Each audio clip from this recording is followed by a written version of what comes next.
অসম সাহিত্য সভাৰ অন্তৰ্গত শোণিতপুৰ জিলা সাহিত্য সভাৰ চতুৰ্থ বিংশতিতম দ্বিবাৰ্ষিক অধিৱেশনখন বৃহস্পতিবাৰে দিনজোৰা কাৰ্যসূচীৰে শোণিতপুৰ জিলাৰ চাৰিদুৱাৰৰ সীমান্ত মিলন সংঘত অনুষ্ঠিত হয়।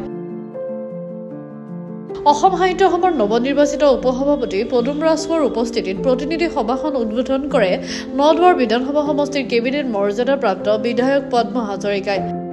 মুকলি সভাৰ সভাপতিত্ব কৰে জিলাৰ নৱনিৰ্বাচিত সভাপতি ডক্টৰ সুখদেৱ অধিকাৰী।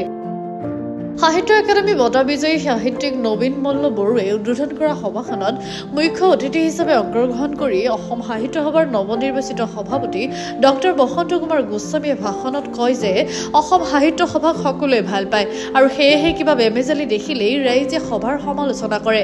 অনাগত দিনত আমি সকলোৱে মিলি আমাৰ হিয়াৰ আমঠু অসম সাহিত্য সভাক বিতৰ্কমুক্ত কৰি তুলিব লাগিব।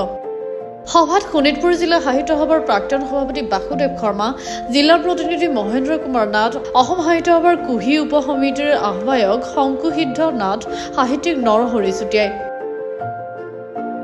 সাহিত্য একাডেমীৰ অনুবাদ বঁটা বিজয়ী সাহিত্যিক ডক্টৰ জুৰি দত্তই নিৰ্দিষ্ট বক্তাৰ ভাষণ আগবঢ়োৱা সভাখনত কল্পজ্যোতি নাথৰ সম্পাদিত স্মৃতিগ্ৰন্থ উন্মোচন কৰে তেজপুৰ কেন্দ্ৰীয় বিশ্ববিদ্যালয়ৰ সহযোগী অধ্যাপক জ্যোতিষ মানদাসে। লগতে দময়ন্তী বৰাৰ যুৱ প্ৰবাহ প্ৰবন্ধ সংকলন আৰু চেনিৰাম বড়োৰ এখনি কবিতা পুথি উন্মোচন কৰে প্ৰধান সম্পাদক দেৱজিৎ বৰাই।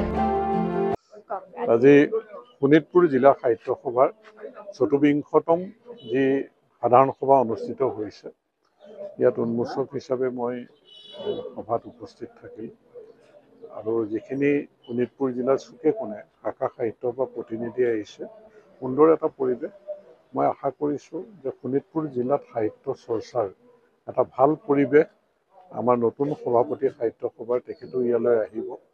তেখেতসকলৰ নেতৃত্বত সাহিত্য সভা তৃণমূল পৰ্যায়ৰ পৰা শক্তিশালী হ'ব আৰু সাহিত্য সভা শক্তিশালী হ'লে আমাৰ সমাজখন প্ৰগতিৰ পথত আগুৱাই লৈ যোৱাৰ কাৰণে জাতিটোক শক্তিশালী কৰাৰ ক্ষেত্ৰতো সহায়ক হ'ব।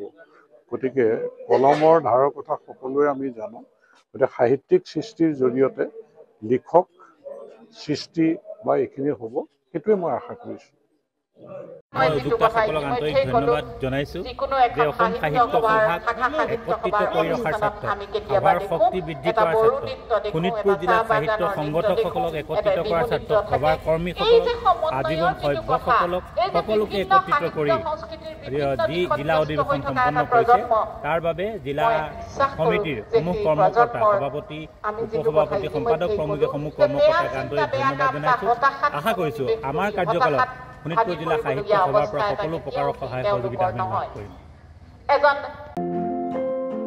বালিবৰাৰ পৰা দিলীপ চৰকাৰ, ৰিপোৰ্ট গ্লোবেল এনি 24x7।